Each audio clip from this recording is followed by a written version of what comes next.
নমস্কার। আমাদের আজকের গল্প রাজেশ বসুর লেখা রাঠোর হাভেলিতে এক রাত্রি। রাত 11:55 ট্রেন লীলান এক্সপ্রেস যাচ্ছে এই জয়সলমের থেকে প্রায় 400 কিলোমিটার দূরে রাজস্থানের রাজধানী শহর জয়পুরে। আমি অবশ্য নামবো বিকানের। ভোর 6টায় পৌঁছে যাবে সেখানে। হোটেল ছেড়ে স্টেশনে চলে এসেছি। রাত 10টা বাজে। স্টেশনে পৌঁছে শুনি আজকে লীলান এক্সপ্রেস বাতিল। 1 মাস আগে টিকিট কেটে আসন সংরক্ষণ করে রেখেছি। এখন এই রাত বিরেতে কি করব? এনকোয়ারিতে বলল, আপনাকে নিশ্চয়ই SMS করা হয়েছিল, আপনি দেখেননি। তা হতে পারে। সারা দিন বিখ্যাত সোনার কেল্লা মানে জয়সলমের দুর্গে সময় কেটেছে।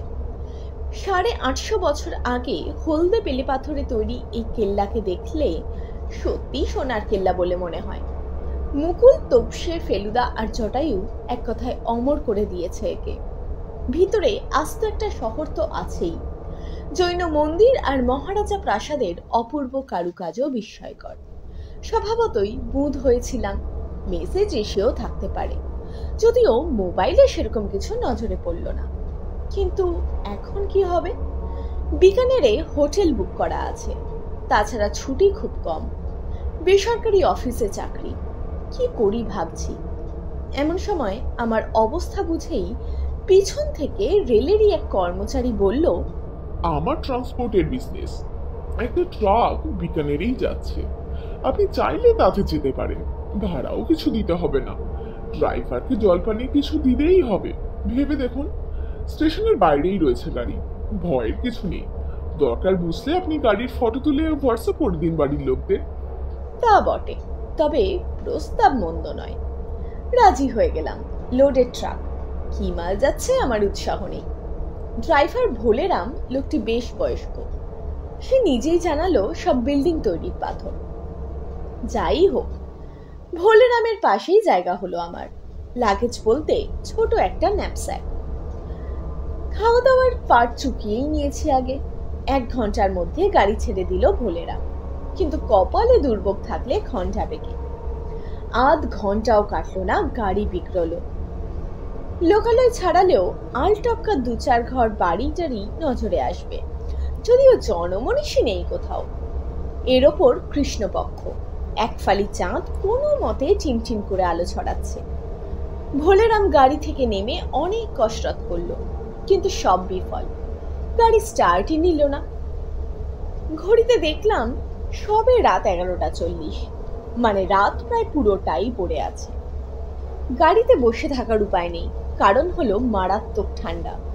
ডিসেম্বরের শেষ, তার ওপর আমি সেরকম গরম পোশাক তো সঙ্গে আনিনি। ফুল হাতা জামার ওপর স্রেফ পাতলা একটা উইন্ডচিটার। নিজের বোকামিতে নিজেকেই ধিক্কার দিচ্ছি। ভোলেরাম বলল, কিছুটা দূরে একটা পুরনো হাভেলি আছে, রাঠোরজি কি হাওয়ালি বলে লোকে। সেখানে মালিকের কেউ না থাকলেও একজন চৌকিদার আছে। আমি চাইলে সেখানে রাতটা কাটাতে পারি। ভাবছে কি করব। ভোলেরাম বসে বসেই নাক ডাকতে শুরু করেছে। গাড়ি চললে ইঞ্জিনের তাপে বেশ গরম থাকে ড্রাইভার্স কেবিন, কিন্তু এখন পুরো দাঁতে দাঁত লেগে যাওয়ার অবস্থা। গাড়ি থেকে নেমে কিছুটা পায়চারি করলাম, লাভ হলো না। কিন্তু দেখা হলো মাথায় রঙিন পাগড়িওয়ালা একটি লোকের সঙ্গে। হনহন করে হেঁটে আসছিল কোত্থেকে, আমাকে দেখে দাঁড়িয়ে গেল। দুরাবস্থার কথা বলে জিজ্ঞেস করলাম রাঠোরজি কি হাভেলি কোথায় আছে, আর সেখানে রাতটুকুর জন্য আশ্রয় মিলবে কিনা। কিউ হবে না, জরুর হবে, আমি ওদিকেই থাকি, চলে আসো। জোরে জোরে মাথা দুলিয়ে বলল লোকটি। আমি ভোলেরামকে একটু কষ্ট দিয়ে তুলে জানিয়ে দিলাম রাঠোর হাভেলিতেই চললাম শেষ অবধি। ন্যাপস্যাকটা পিঠে নিয়ে নিলাম। বেশি দূর না, মিনিট 3-4-এর মধ্যেই শুনশান রুখো সুখু বালি পাথুরে জমির ওপর ঝাঁকড়া একটা খেজুর গাছের পাশে রাঠোর হাভেলি। 3 তলা, বেশ বড় সড়ো, তবে অবস্থা খুবই খারাপ। আবছা আলোতেই দেখতে পাচ্ছি পলেস্তারা খসে গিয়েছে। 2 তলা 3 তলার ঝড়োখা সবই হতশ্রী, আধভাঙা হয়ে ঝুলছে বিপজ্জনক ভাবে। প্রধান ফটকের মস্ত কাঠের দরজাটির শোচনীয় দশা। এসবের মধ্যেও ভাঙা দরজার ওপাশ থেকে ক্ষীণ একটা আলোর রেখা দেখা যাচ্ছে। ইতিমধ্যে পাগড়িওয়ালার নাম জেনেছি, কালুরাম। সেই ভিতরে গিয়ে ডাকাডাকি করে একজনকে ডেকে নিয়ে এলো।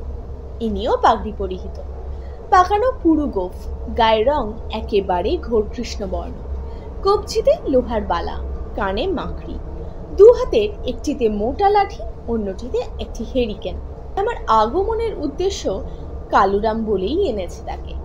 লোকটা আমাকে সেলাম ঠুকে জানালো সে মিঠিলাল, হাভেলির চৌকিদার। ঘর একটা সে দিতে পারবে থাকতে, তবে খানা কিছু দিতে পারবে না। আমি বললাম, খাট বিছানা পাবো তো? লেপ কম্বল বা রেজাই একটা? মাথা নাড়ল মিঠিলাল। মিলবে, তবে কোথা আছে, আসুন ভিতরে। কালুরাম দেখি এদিকে হাত পেতেছে। আমার বকশিস বাবু। দুটো 10 টাকা দিচ্ছিলাম, সে আবার নেবে না। খুচরোও নেই, নিরুপায় হয়ে 100 টাকার নোট দিতে হলো একটা। সে সেলাম ঠুকে চলে গেল, কিন্তু আমার পার্সের ওপর তার লোভী নজরটা চোখ এড়াল না। মিঠিলালও খেয়াল করেছে। সে চলে যেতে বলল, এখানে পয়সা লাগবে না থাকতে। রাঠোরজি যখন ছিলেন কত মেহমান আসতো, খানা পিনা ফুর্তি হতো, সব মুফতে। রাঠোরজি পয়সা নিতেন না কারো থেকে, তবে শিকারে যেতে হতো সঙ্গে। শিকার বড় ভালোবাসতেন সাহেব, আর ভালোবাসতেন কামাই 400। দূর দূর গাঁও থেকে গানওয়ালা বসনাদারা এসে শুনিয়ে যেত সাহেবকে। মুখ ভরি নাম দিতেন সাহেব, সে কত কাল আগে কোথা। আফসোসের শব্দ করল মিঠিলাল। গান বাজনার ব্যাপারটা ভালো, কমাইচার কথা আমিও শুনেছি। অনেকটা এসরাজের মতো বাদ্যযন্ত্র। এ মুলুকের মেরাসি নামে এক গোষ্ঠী বাজায় এটা। আমার নিজের কানে শোনা হয়নি এখন অবশ্য, তবে শিকারের ব্যাপারটা আমার বড় অপছন্দের। ফুর্তির জন্য নিরীহ পশু পাখি হত্যা কিছুতেই মেনে নিতে পারি না আমি। ইদানিং আইন কানুন করে বন্ধ করা হলেও চোরাগত্তা শিকার পৃথিবী জুড়েই চলছে রমরমিয়ে। যাই হোক, হাভেলির নিচের তলাটা মোটামুটি থাকার মতো। অনেকগুলি ঘর পেরিয়ে পিছনের একটি ঘরে ঠাঁই হলো আমার। এ ঘরটি বেশ বড় সড়ো। জাফরি কাটা জানলার একদিকে নিচু পায়ার একটা খাট। জাফরি এখন নেই, বদলে লোহার দুটো গরাদ লাগানো হয়েছে। সেগুলির অবস্থাও সুবিধের নয়, সেজন্য কাঠের একটা তক্তা ফিট করা হয়েছে, সেটিও তেমনই ল্যাগব্যাগে, তবে ঠান্ডা বাতাসটা আটকাচ্ছে অন্তত। খাটে গদি টদি পাতাই ছিল। মিঠিলাল মোটা চাদর আর বালিশ পেতে দিল। একটা ইয়া মোটা রেজাইও এনে রাখলো খাটে। তারপর নিজে থেকেই হাভেলির ইতিহাস বলল একটু। সর্দার উদয় সিং রাঠোর বানিয়েছিলেন এই হাভেলি 250 বছর আগে। খাঁটির রাজপুত ছিলেন নাকি তারা। মুঘলদের ভয় ইংরেজদের সঙ্গে হাত মেলায়নি। জয়সলমেরের ভাটি রাজাদের নির্ভরযোগ্য দেওয়ান ছিলেন এই উদয় সিং। কিন্তু দুঃখের কথা, ওই ইংরেজদের বিরোধিতা করার জন্যে শেষ পর্যন্ত বংশটাই শেষ হয়ে যায়। এত দারুণ একটা হাভেলি, কিন্তু কটা লোক আর খবর রাখে। কিন্তু কত ভালো মানুষ ছিল রাঠোরজি। গান বাজনা ভালোবাসত খুব, আর ছিল শিকারের শখ, তবে নিশানা খুব দুর্বল ছিল। একটা চিড়িয়াও নাকি মারতে পারেননি কখনো। বংশের কেউ আর নেই এখন? জিজ্ঞেস করলাম আমি। আছে, বিদেশে থাকে, 2-3 বছরে একবার আসে। নিজের পরিবারের ঐতিহ্যের প্রতি তার কোনো ভালোবাসা নেই। মাস গেলে যা কিছু পয়সা করি মিঠিলালের নামে ব্যাংকে জমা করে, এই অনেক। সামান্যই কিছু পয়সা। মিঠিলাল অবিবাহিত একলা মানুষ, তাই রক্ষে, নয়তো কুলতো না তা। ছেড়ে চলে যেতে হবে। যদিও চলে যাওয়ার কথা অনেকবারই ভেবেছে, কিন্তু এই হাভেলিতে তারও জন্ম, টান পড়ে গিয়েছে, যেতে পারে না। আর এখন তো সে বৃদ্ধ, 70-এর উপর বয়স। শুনে আমি তো অবাক। আমার তো 50-55 মনে হচ্ছিল বড় জোর। অনেকক্ষণ জাগিয়ে রাখলাম, এবার শুয়ে পড়ো সাব, আমি বাইরে থাকবো, বলল মিঠিলাল। হেরিকেনটা নিয়ে উঠে দাঁড়িয়েছে। আমার সত্যি ঘুমে চোখ জড়িয়ে আসছে। শীতও করছে খুব।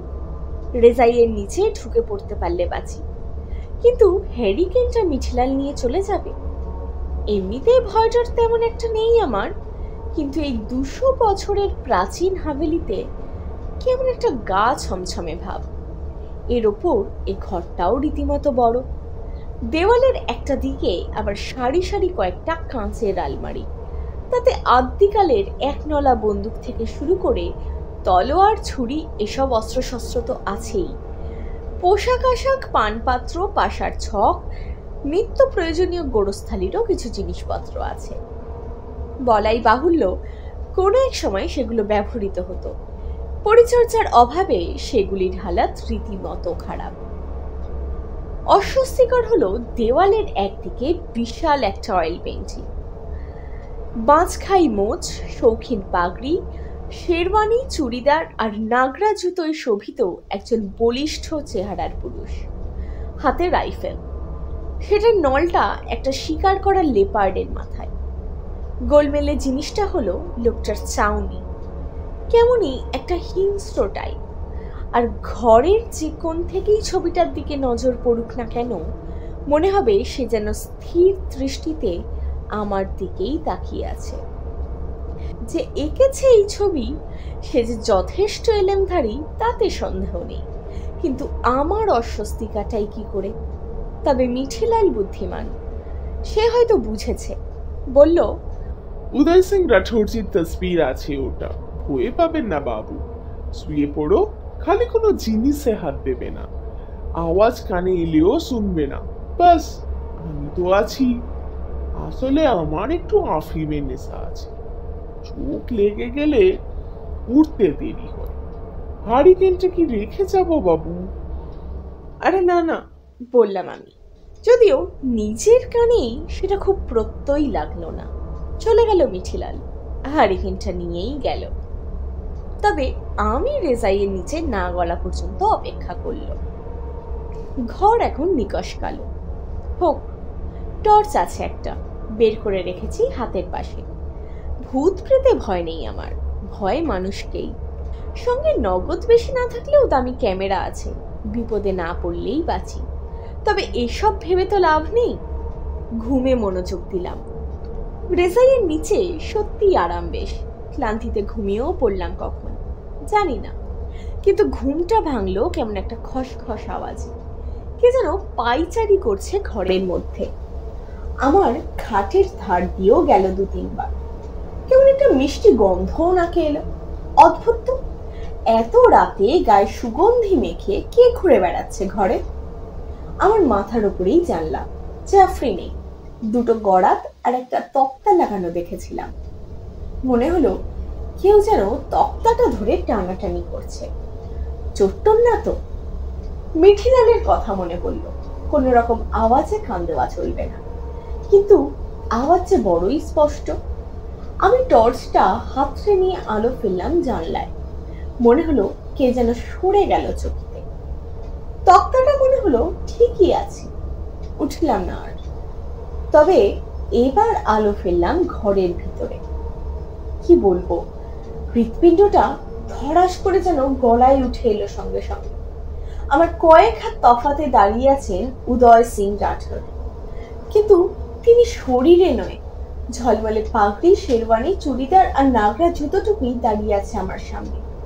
না, হাতে সেই একনলা বন্দুকটিও আছে, যেন অদৃশ্য কেউ ঢুকে বসে আছে পোশাকের মধ্যে। জামা কাপড়গুলোই জীবন্ত শুধু। কয়েকটি মুহূর্ত মাত্র। এই ভীষণ অসম্ভব দৃশ্য দেখার মতো স্নায়ু শক্তি নেই আমার। চিৎকার করে উঠলাম। দেখি উদয় সিংহের বন্দুক শটান উঁচিয়ে উঠল। জ্ঞান হারিয়ে ফেলার মুহূর্তে কানে এলো এক বিকট শব্দ। চোখে আগুনের ছটা। গুলি ছুটেছে বন্দুকের থেকে। পরদিন দুপুর নাগাদ মোটামুটি সুস্থ হলাম একটু।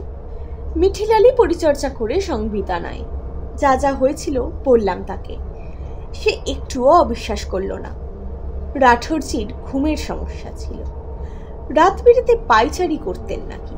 মিঠিলাল তো বটেই, অনেকেরই এমন অভিজ্ঞতা হয়েছে। তবে কয়েক বছর এটা বন্ধ ছিল, তাই ও ঘরেই শোয়ার ব্যবস্থা করেছিলেন সে।